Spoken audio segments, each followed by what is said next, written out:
이미 시작된 천국, 채워지지 않는 갈망에 대해서 은혜받고자 합니다. 로마서 5장 1절 2절에 보시면 그러므로 우리가 믿음으로 의롭다 하심을 얻었은즉 우리 주 예수 그리스도로 말미암아 하나님으로 더불어 화평을 누리자. 또한 그로 말미암아 우리가 믿음으로써 이 은혜의 들어감을 얻었으며 하나님의 영광을 바라고 즐거워하느니라. 이렇게 말씀하고 계십니다. 하나님의 영광을 바라고 즐거워한답니다. 하나님의 영광이 우리에게 비치는 모습 세 가지를 구분해서 이야기합니다. 하나님의 영광이 우리의 이성에 살포시 내려올 때, 육화된 말씀이 우리 언어로 표현될 때 그것을 진리라고 부릅니다. 또한 하나님의 영광이 우리의 의지를 지그시 자극할 때 그 결과로 말미암아 우리에게 선한 행동이 나오게 됩니다. 그리고 마지막으로 하나님의 영광이 우리의 감정, 감각과 그 감성에 비칠 때 강렬하게 비치는 것이죠. 강렬하게 비칠 때 그 결과를 우리가 기쁨이라 부르기도 하고 즐거움이라 부를 수 있습니다. 이제 5월달에 어버이날이 다가오고 있습니다. 어버이날이 되면 특별히 어머니에 대한 참 애틋한 갈망이 떠오르지요. 저도 과거에 어릴 때 낮잠 자다가 그 당시에는 뭐 기죽소리가 있었어요. 기죽소리에 낮잠이 깰 때 참 눈에 보이지 않고 손에 잡히지 않는 엄마를 찾아 우는 그런 감정이 있었습니다. 그것은 내 마음을 흔들고 지나가는 어머니에 대한 그 갈망은 내게 주는 어떤 만족감보다도 더욱더 그 갈망 그 자체를 갈망하게 만드는 이 세상에서는 결코 채워지지 않는 갈망이라고 부릅니다. 나의 영혼을 꿰뚫고 지나가는 그 날카로운 통증이라고 얘기할 수도 있습니다. 그것은 우리가 집을 떠나온 나그네의 그 실향감을 표현하는 것이기도 합니다. 그 집을 떠나온 나그네가 마음에 품은 그 본향을 향한 그 지독한 그리움 같은 것입니다. 그것은 말하자면 궁극적으로 하나님과 천국을 가리키는 화살표 역할을 합니다. 그것은 우리가 일상적으로 겪는 일반적인 감수성이나 감동 같은 것이 아니라 우리의 영혼을 깊숙이 찌르는 하나님의 침범입니다. 그렇죠? 너무도 그 원하는 대상과 내가 떨어져 있다는 어떤 강렬한 자각에서 오는 그 느낌입니다. 그것을 노스텔지아, 지난 향수라고 부르기도 하고 애틋한 갈망이라고 부르기도 합니다. 이 갈망이라는 것은 세상의 그 무엇으로도 위로받을 수 없는 영혼의 충격으로 오는 특별한 경험입니다. 우리가 보통 봄이 오고 있습니다. 봄에 핀 화려한 꽃을 봤을 때 저 계절이 나의 마음을 빼앗아갔다 이렇게 표현합니다. 그러면 그 봄이나 여름, 가을, 겨울을 소유하고 싶다는 그 갈망은 우리가 어떻게 채운단 말입니까? 그것은 일상적인 어떤 행복감이나 쾌감이 아니라 그것과는 아주 다른 또 다른 신비한 체험이기도 합니다. 참 이것이야말로 우리 조상 대대로부터 내려온, 그러니까 우리 조상의 그 에덴 동산에 있었던 그 거대한 행복감의 표출이 아닌가 생각합니다. 그것이 그 간절하고 애틋한 갈망이 우리 깊은 영혼 속에 새겨져 있는 기억이라고 우리가 인정하는 것입니다. 그렇죠? 우리가 요한복음 16장 20절에 너희 근심이 변하여 도리어 기쁨이 되리라 이렇게 말씀하고 계십니다. 이 말씀을 슬픈 일을 없게 하시고 기쁨을 주신다는 것이 아니고 지금 네가 근심스러워하는 일이야말로 사실은 기쁜 일이다 이런 말씀이십니다. 이 천국이라는 것은 미래의 시간에 머물러 있는 것이 아니라 현재 속으로 침범해 들어온다, 파고 들어온다, 쳐들어온다 이렇게 이해하시면 됩니다. 그 기쁨이나 즐거움이라는 것은 참으로 귀합니다. 그것이 그 하나님의 영광이 우리의 일반적인 감각에 의해서 우리에게 전달되는 것을 의미합니다. 그것은 나만의 특별한 갈망이라고 이해하시면 됩니다. 특별한 경험이다 이렇게 이해하시면 됩니다. 그래서 우리가 이 기독교적인 관점에서 이 하나님의 약속된 하늘의 영광을 통해서만이 우리에게 닥치는 여러 가지 환난과 고난에 대한 결정적인 답을 찾을 수가 있습니다. 이 천국이 우리에게 주는 그 기쁨은 각자가 다양합니다. 개별적이고 비밀스러운 독특한 어떤 갈망에 대한 발견입니다. 우리가 취미생활도 다를 수가 있죠. 또 부모가 다르고 각자 다르고 배우자도 다르고 친구도 다르고 직장도 다릅니다. 그러나 이 모든 것들을 통해서도 이 천국에 대한 갈망을 온전히 충족시키지 못하는 것이 현실입니다. 그러니까 하나님은 모든 영혼이 각기 독특함을 지니도록 설계하시고 만드셨습니다. 우리 개인의 그 독특함과 내면적 섬세한 구조가 참으로 하나님께서 만드신 것입니다. 그러니까 우리 영혼의 모양이 다 다르다고 생각하시면 됩니다. 참으로 신비한 것입니다.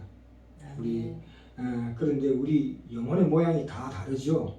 하나님만이 거기는 하나님만이 채울 수 있는 고요한 빈 공간이라고 이해됩니다. 왜냐하면 하나님이 나를 만드시고 나를 위하여 영원한 기쁨을 예비하신 하나님이 나를 온전히 만족시켜 줄 수 있는 것은 바로 우리가 각자 앞으로 영원히 누리게 될 운명인 것입니다. 참으로 천국에 있는 나의 이름, 나의 자리는 오직 나만을 위하여 만들어집니다. 우리가 요한계시록 2장으로 가볼까요? 요한계시록 2장 17절에 보시면 그 버가모 교회에 보내는 편지입니다. 이 편지에 보시면 귀 있는 자들은 성령이 교회들에게 하시는 말씀을 들을지어다 이렇게 말씀이 나오고 있습니다.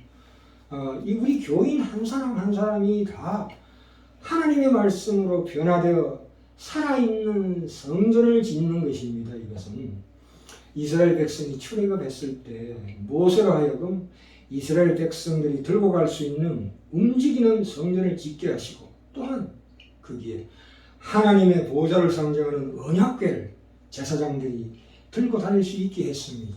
우리는 움직이는 성전입니다. 그렇죠? 참 우리가 로마서 5장 3절에 나와 있다시피 다만 이뿐 아니라 우리가 환난 중에도 즐거워하나니 이렇게 말씀하고 있습니다. 우리에게 주시는 이 현실적인 환난과 고난은 피할 수가 없습니다. 그런데 희한하게도 우리가 예수님과 동일한 그게 훨씬 못 미치지만 그런 환난을 받고 있고 고난을 받고 있지만 놀라운 것은 성도들이 그런 고난을 받으면 받을수록 더욱더 우리 예수님과 하나가 된다는 사실입니다. 그것이 참된 기쁨이다. 이 말씀이십니다. 우리가 편안하게 살 때는 참으로 천국이나 예수님이 멀리 느껴지고 이 세상이 너무 좋은 것 같이 느껴집니다만 고난을 받으면 비로소 이 세상 현실이야말로 영화의 화면처럼 비현실적으로 느껴지고 주님과 그 천국이야말로 실제적으로 느끼게 되는 귀한 경험을 하게 됩니다.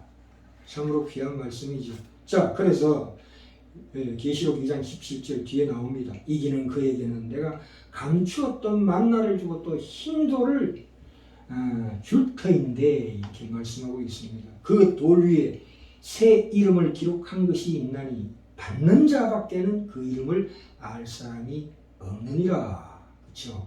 이 계시록 2장 13절에 보시면 안디바가 나옵니다. 그 안디바 목사님이 그 황제의 신상에 절을 하지 않고 믿음을 지키다가 순교합니다. 그러니까 교회 핍박이 일어나지요. 교인들 중에서 그때 영적인 잠을 자는 사람이 아무도 없었습니다. 왜요? 핍박이 일어나니까. 잠에서 깨어나서 경계태세를 드디어 취하게 되는 것이 마땅합니다. 이 마귀는 교회 각자의 움직이는 성전을 잠들게 하고 이 세상 삶에 안심하게 만듭니다. 그것을 물리쳐야 합니다. 여기 보시면 비밀의 만나라는 게 나옵니다. 우리가 이 세상에서 공부하고 장사하고 직장생활을 하는 것은 사실은 그것은 나의 일이 아니고 하나님의 일이십니다. 그 모세가 뜰기나무에 그 신발을 벗으라고 그랬죠. 하나님께서. 그것은 거룩한 하나님의 말씀으로 항상 그 능력이 우리 일상 가운데서 항상 공급되게 해야 한다 이 말씀이십니다. 그렇죠. 어떤 먹는 양식이나 세상적인 먹는 양식이나 취미, 세상적인 것으로 우리가 살지 않습니다. 하나님의 능력으로 사는 것입니다. 우리가 하루하루 하나님께 공급받는 그것이 비밀의 만나입니다. 네. 예. 그리고 이 힌둘이라는 것은 옛날의 힌둘은 어느 집에 들어갈 때 그 신분증 같은 것입니다. 그것은 뭐냐? 하나님 앞에 담대하게 나갈 수 있는 자격증을 얘기하는 것이죠. 그 위에 이름이 새겨져 있는데 주님의 이름에 인장이 찍힌 내 이름이 거기에 적혀 있다 이 말씀이십니다. 그것은 천국의 출입증이요, 패스워드요, 안구 스캔 같은 거죠. 지문인식 같은 거다 이 말씀입니다. 참으로 귀합니다. 그 하나님의 그 개별적인 각자의 개별적인 그 섭리를 말미암아 우리는 동일하신 하나님을 각기 다른 모습으로 경험하게 됩니다. 각기 다른 은혜의 표현들이 있습니다. 그렇죠. 천국은 하나님이 살아계신 도성입니다. 우리 여러 지체가 지닌 그 몸이 다양한 구성원들이 오케스트라, 심포니를 이루어서 장대한 음악을 연주하게 되는 거지요. 하나님을 찬양하는 그 나의 하나님, 나만의 하나님, 그들이 모여서 그 거대한 하나님의 간증을 이루게 되는 것입니다. 참으로 이 우리의 거룩한 이 상상력을 통해서 성경이 우리에게 진술해 준 이 천국의 모습은 참으로 가슴 벅차고 짜릿한 기쁨의 도가니라고 할 수 있습니다. 네. 이 우리 안에는 참으로 참을 수 없는 내적 갈망이 존재합니다. 물론 그 갈망의 대상은 천국과 그 천국을 만드신 하나님이시고 주님이십니다. 그 천국의 그 분위기, 그 품격이 바로 우리가 느끼는 기쁨입니다. 예. 네. 자, 오늘 고린도서 1장 가볼까요? 고린도서 1장. 고린도서 1장 6절에 볼까요? 8절에 볼까요? 성령 안에서 너희 사랑을 우리에게 고한 자니라 이렇게 말씀하고 있습니다. 이 성령 안에서 너희 사랑을 우리에게 고한 자니라 했을 때 성령 안에서 느끼는 그 사랑은 인간의 동정심의 표현이 아니에요. 이것은 성령님의 초자연적인 영향력으로 우리에게 주어지는 거짓이 없는 사랑입니다. 9절에 볼까요? 이로써 우리도 듣던 날부터 너희를 위하여 기도하기를 그치지 아니하고 구하노니 기도하고 구한답니다. 기도하고 간구한답니다. 이 기도라는 것은 우리가 예배드릴 때 성령, 그 감사, 그리고 모든 우리의 마음속에 서원을 포함하는 광범위한 내용을 포함하고 있는 것을 기도라고 합니다. 그런데 여기 구함이 나옵니다. 구하노니 이 구함이라는 것은 성령님께서 밝히 비춰주시는 각자에게 주시는 지혜입니다. 그러니까 하나님의 뜻을 아는 지혜죠. 우리 각자에게 주시는 하나님의 지혜입니다. 자, 그리고 거기 보시면 구하노니 너희로 하여금 모든 신령한 지혜와 총명의 하나님의 뜻을 아는 것으로 채우게 하시고 이렇게 말씀하고 계십니다. 여기 신령한이라는 것은 그 성령적이라고 번역되기 마땅합니다. 그리고 모든 신령한 지혜라고 했죠. 모든 것은 각종의 신령한 지혜라 이렇게 이해하시면 됩니다. 그러니까 성령님으로 말미암아 생긴 지혜와 총명이라. 여기서 지혜라는 말이 나오는데 이 지혜라는 말은 하나님과 우리의 관계, 또 우리 주변에 있는 사람들과의 관계에 총체적인 통찰력을 얘기하고 있습니다. 지혜라는 것은. 그리고 뒤에 총명이라는 말은 그것을 우리 각자가 느끼는 그 개별적인 통찰력을 얘기합니다. 그 분별력, 판단력을 얘기합니다. 그리고 그것을 통해서 하나님의 뜻을 아는 것으로 채우게 하시고 이렇게 이 안다는 것은 하나님을 안다는 것은 그 속에 아까 계시록 2장 17절에서 우리가 확인한 것처럼 우리가 그것을 행동으로 옮길 수 있는 실행할 수 있는 동력까지 포함하는 것입니다. 하나님을 안다는 것은 진정으로 안다는 것은 그렇지요. 아내가 원하는 것이 무엇인가를 내가 알고 그것을 행동으로 나타내는 것이야말로 안다는 것에 포함된 귀중한 하나님의 핵심 진리입니다. 그래서 범사에 기쁘시게 하고 특별히 하나님을 더 기쁘시게 하는 것이 귀합니다. 선한 일에 열매를 맺게 하시며 하나님을 아는 것에 자라게 하시고, 그렇죠. 우리가 과수원의 주인이신 하나님께서 심으시는 각자의 그 실과 나무가 열매를 맺으면 하나님께서 기뻐하시며 당연합니다. 그렇죠.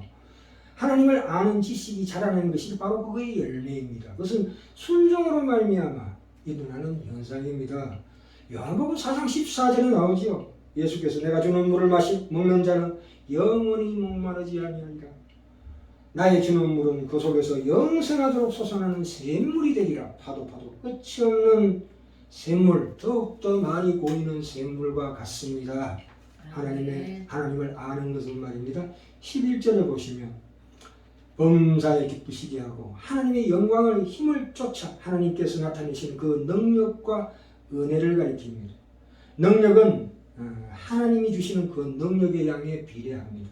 그것은 결코 우리에게서 나는 것이 아니고 오직 하나님께서 주시되 그것을 각자의 분량대로 주신다. 모든 능력으로 계속해서 능하게 하시며 기쁨으로 모든 견딤과 오래 참음에 이르게 하시고 고난을 견디어 참게 하기 위한 능력, 그것이 바로 우리에게 주시는 하나님의 기쁨입니다. 기쁨이라는 것은 그 속에 오래 견딤과 오래 참음이 포함되어 있습니다. 환난 중에 기뻐하는 것은 사람의 힘으로 할 수 없습니다. 하나님이 주시는 능력과 지혜로 말미암아 가능합니다. 환난 중에 인내할 뿐 아니라 소망을 가지고 로마서 5장 3절, 4절, 5절, 6절에도 나오는 말씀이십니다. 그 적극적으로 하나님 소망을 가지고 나아가는 자세가 바로 이 오래 견딤과 또 오래 참음에 있습니다. 12절에 우리로 하여금 빛 가운데서 성도의 기업의 부분을 얻기에 합당하게 하십니다. 하나님께서 우리에게 하늘에 있는 그 큰 유산을 주시는 것만 해도 감사한데 그 유산을 받기에 합당한 자격까지 구비하게 하십니다.